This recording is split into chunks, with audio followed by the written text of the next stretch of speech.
Good evening, folks. This is The Weird Part, and I am your host, Vincent Treewell.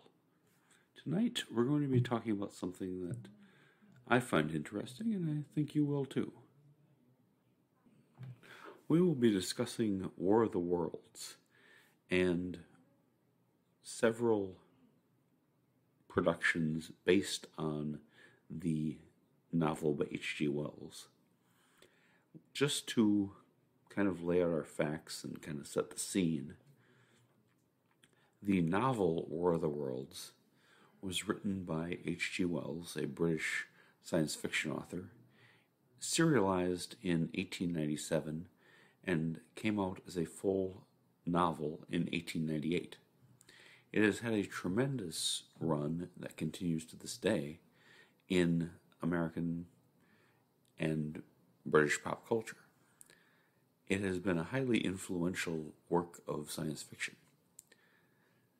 There are a number of incidents connected with it, one of which is the radio play directed by, in other words, Orson Welles, who at that point in time was a prodigy in his 20s, and in 1938, he did a radio play based loosely on the novel and had it take place in the East Coast of the United States, and it was alleged to have caused a great panic throughout the United States. We'll be talking about how much of that actually happened and what may not have happened. We'll also be talking about another presentation as a radio play loosely based on War of the Worlds that definitely did cause a panic and how that went down. And I find all of this fascinating. I just want to lay out the people involved and give credit where credit is due and kind of get the story straight, because I think it's absolutely fascinating. And I think you'll find this to be interesting. The October 30th, 1938 radio play done by Orson Welles, and there is no connection directly, like familial, between H.G. Wells and Orson Welles. They're spelled differently. They're not related. But at that time, Orson Welles, who, to confess my origins in a certain social class, I know mostly from the 1980s Ernest and Julio Gallo wine commercials, where he said, "We will sell no wine before it's time," which I loved, and he, at a later age, still seemed to be having a great time. But my fellow Wisconsinite, because he was born in Kenosha, Orson Welles was at the time a film prodigy in the 1930s, and he went on to he was an actor, director, and screenwriter, and he went on to make classic movies such as Citizen Kane, The Third Man, Touch of Evil, and a number of others, and is generally considered a genius in the field. So on October 30th, 1938, Orson Welles both directed and starred in a radio play for Mercury Theater on the Air, a program on CBS radio that was loosely based on the novel War of the Worlds, but was updated and set in the present day of 1938 in New Jersey and New York, in the East Coast of the United States. And it was done in a rather unique way as a very realistic breaking news style of presentation, that it was reported as if these were actual events that were occurring in real time, and there were limited commercials, and it came across as quite realistic. Now, Wells did a disclaimer at the beginning and at the end that this was merely a radio program, but it has become a well-known story in American pop culture that this created a panic, and that many, many people around the country thought the Martians were real, and that at least the East Coast was being invaded, and all hell was breaking loose, and hideous creatures were coming and killing people all over the place in New Jersey. And full-on panic ensued. And if you talk to a lot of Americans, that is a well-known belief. And it's not a well-known belief for no reason. It's reported frequently in the press that this was a panic, this is a real thing that happened. But when people have gone back and tried to fact-check that, and tried to find evidence of an actual panic occurring, they've kind of found the opposite. They've found that really not that many people listened to it at the time, that most Americans who had radio had more than one station and could simply turn the dial and see, is this being reported on the other station or that station? No, it's only being reported on CBS. Maybe it's not really happening, and that really any panic at all was extremely limited. And I'll put a number of sources in the show notes, but there has been a real reassessment in the last 2 decades of how big a panic actually occurred, and that there really wasn't one. So why do we think there was one? Well, because a lot of newspapers reported that people were panicking left and right over this War of the Worlds presentation by Orson Welles. There was a motive for the newspapers to hype that panic to the extent that it even existed. And that was because they had suddenly become in fierce competition with radio news and wanted to make radio news appear unreliable and irresponsible. And it certainly appears, and I mean, this is very well sourced through mainstream sources, including the British Broadcasting Company, Slate Magazine, National Public Radio, that reports of a actual panic were greatly overblown, primarily for the newspaper's own self-interest, and that virtually no panic occurred at all. That's not to say no individual anywhere was disturbed by this scary thing on the radio. That certainly probably happened, but certainly probably, that I have no doubt that at least one person was freaked out. But a widespread panic really didn't occur, and just nothing much happened because of this broadcast, which, according to stats that I have here, which I will put in the show notes, from the BBC, about 2% of the American radio listening population was actually listening to the broadcast at the time. There were many other things on the radio, and people had multiple choices, and they just didn't really listen to Orson Welles' famous broadcast at the time it happened, let alone think it was real and freak out and react in the way that was described. So that is a major myth in American pop culture, that Orson Welles did this War of the Worlds broadcast and everybody freaked out and it was a nationwide emergency. That actually didn't happen. Okay, that it was well received, but it was not inducing panic in the population, nor should it have, because it was only broadcasting on one station, and there was a disclaimer at the beginning and a disclaimer at the end, and it was not intended to cause panic, and it didn't cause panic. But Wells had a bit of a vested interest himself as a 20-something up-and-coming actor and later director.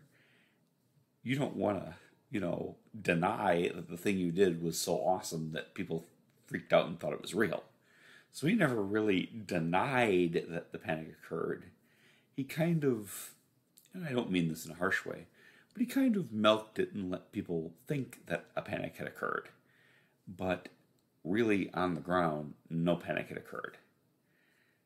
So that's an interesting thing that I learned, because I had assumed, like everyone kind of hears about this stuff, that the War of the Worlds broadcast in 1938 had freaked everybody out, and people really thought the Martians were here, and they're horrible, and they're killing people. And that was taken for real. And it turns out, no, people were much more level-headed and treated it for what it was, which was a fascinating work of fiction, but nothing more than that. I bring up this to compare it and contrast it with a time, in a different time and place, where people did take it seriously. And this I only learned of recently, and I want to make sure to give credit where credit is due here. I learned of the second incident on the excellent podcast, thisiscriminal.com. Or the podcast is just called This Is Criminal. The website is thisiscriminal.com, hosted by the very talented Phoebe Judge. It's public radio affiliated and is absolutely excellent. If you're not listening to it, I would suggest going and listening to it, even if you aren't interested in true crime. It isn't a paranormal podcast, but it touches upon the paranormal here and there, and it just has stories that are so weird that frequently truth is stranger than fiction. And I can't praise This Is Criminal highly enough. Phoebe Judge is the host. There's a team of people that work on it, and it's an excellent podcast. Episode 200, we interrupt this broadcast, discusses the time that another radio station did a very realistic radio play loosely based on War of the Worlds. And that was in 1949, February 12th, 1949, in Quito, Ecuador. And things were a lot different in 1940s Ecuador than they were in 1930s America. And Phoebe Judge is careful to give credit where credit is due as well, because she heard about it from a Spanish language podcast called Radio Ambulante, which was reported on by Lisette Arevalo, who lives in Ecuador and whose grandfather witnessed the events that occurred in 1949 when the War of the Worlds radio play was adapted for Quito, Ecuador, and using very local references was reported that the Martians were coming to Quito and that they had invaded and that they were killing people, and there was a mass panic. And it's a fascinating story, and I'm going to include links, of course, to hear it directly, but it is a absolutely incredible story that really happened. There are plenty of records to prove this panic actually did occur. And as Ms. Arevalo explains, in 1940s Quito, Ecuador, not everybody had a radio. Usually there was several families kind of gathering around one radio, and there weren't a lot of stations, and this was extraordinarily well done, as I'm sure Wells's was too, but this was done in a way where they had a popular musical group start out a variety show, and then they broke in and did the whole War of the Worlds thing, Martian invasion, and people freaked out. There was absolute chaos in the streets. Just to, provide some examples, people were flocking to the churches. People were, and these are according to her, reporting, and interviews with people who were there firsthand, many years ago. People were flooding the churches, wanting to confess their sins, wanting to get final absolution. Everybody thought they were going to die. People were trying to get married and settle all their affairs because the world was apparently actually ending. And it was a scene of complete chaos and terror. And the Martians are coming and they're going to wipe everything out. And it was obviously a very well done dramatic performance. But people took it completely for real. That doesn't mean everybody, but a great chunk of the population took it as being completely real. And then, when they found out it wasn't real, things went really bad. And that's where it got extreme very quickly. Once the people doing the radio broadcast in the radio station, which was affiliated with the biggest newspaper in the city, which had laid the scene, kind of set the scene, you might say, for this radio broadcast by reporting on flying saucers seen in Quito and sort of hyping it up that something big was going to happen. Once the people doing the broadcast in Quito learned that people were taking it seriously, and a huge number of people were very disturbed, immediately announced that this was fictional, this was just a radio play, everybody calm down, we're just doing a broadcast, it's not real. You might think that that would settle everything down. Instead, it had exactly the opposite effect. An enraged mob began to form and show up at the radio station, and which was connected with the newspaper, and people were very, very angry. And we're literally talking a mob with torches and sticks and ready to raise some hell. And things really started to go downhill very quickly. So very quickly, members of this angry mob brought cans of gas and set the radio station on fire. And when firefighters arrived, the mob drove them off and threatened violence against them if they tried to put the fire out.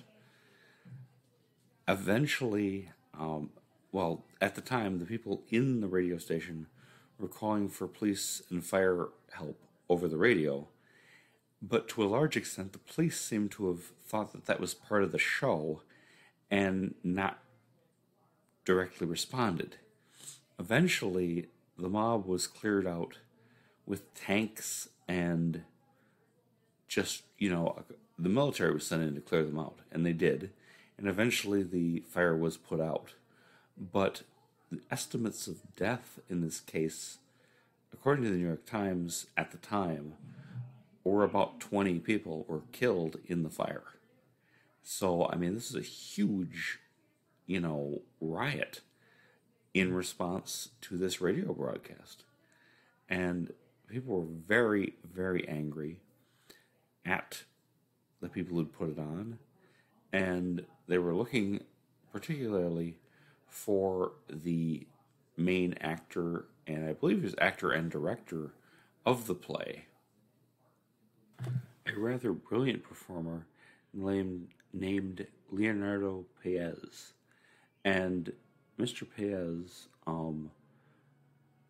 was at the time blamed for a lot of what happened, and upon advice of his attorney turned himself in and was tried for arson and causing the riot. But he was acquitted of all charges. But he did eventually move to Venezuela and spend the rest of his life there because people had mixed reactions.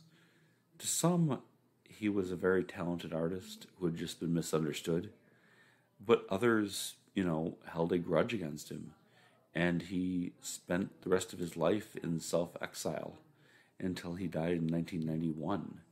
He did write a fictionalized version of the events that happened, trying to explain what actually occurred.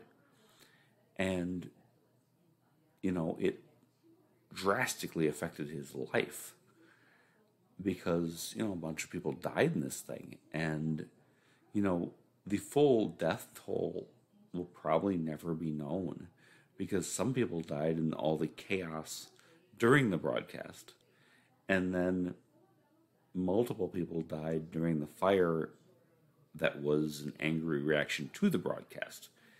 And, a lot of violence occurred. And, people also died of heart attacks and things like that, induced by all the chaos and confusion and reaction to the absolute panic that occurred. So, I say all that to say all this, that most Americans, including myself, up until like 2 months ago, had never heard of Quito, Ecuador, and everything that took place in 1949. But that was the real panic caused by a broadcast of War of the Worlds, loosely based on War of the Worlds.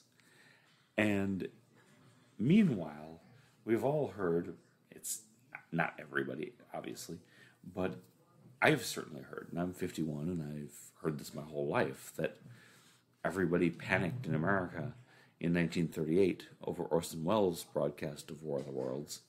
And it turns out really almost nothing happened then. But yet, we hear about that, and we know about that, even though it didn't really occur. But the time it did really occur, and there were murders and deaths and an intentionally set fire and riots in the streets that had to be broken up by soldiers with tanks.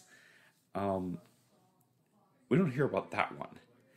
And that tells you a few things about how media works and how, information is distributed. But I found this to be an absolutely fascinating juxtaposition, that the big panic we thought happened in America, the United States, didn't really happen. But there was a real panic that did happen. And it was a disaster. And people died and other people's lives were majorly affected. And most of us have never heard of that. And so that's the story. War of the Worlds is a fascinating work of fiction. It has been done and redone and parodied and remixed and rebooted frequently. For some reason, it has really caught on in a number of countries' pop culture, and that will probably continue. And it's a great work of fiction. But it just does fascinate me, the difference that the panic we thought happened didn't. And this panic we never heard of did. And that's sometimes how things go. This is definitely a true story, but a very weird true story. And certainly belongs on the weird part. And so this is a little briefer episode than usual. It tends to be brief when I'm just sitting here talking alone. I like to have guests. I'll be having some more soon. But I wanted people to know about this. I wanted people to have a chance to hit the links that I'm going to leave in the show notes and listen to This is Criminal by Phoebe Judge, and listen to Radio Ambulante, the episode The Extraterrestrials. If you speak Spanish, or if you can find an English adaptation, that'd be great. But this is a fascinating story, and it shows that people can truly overreact to what sounds like a very real broadcast, but maybe just a work of fiction. And hopefully that kind of sets the record straight. But it's something worth digging into, something worth listening to, something worth reading about and pursuing. And I found it very interesting, and I hope that you do too. In any event, this definitely belonged in the weird part. This has been the weird part. I am your host, Vincent Truebell. Thank you for listening, and good night.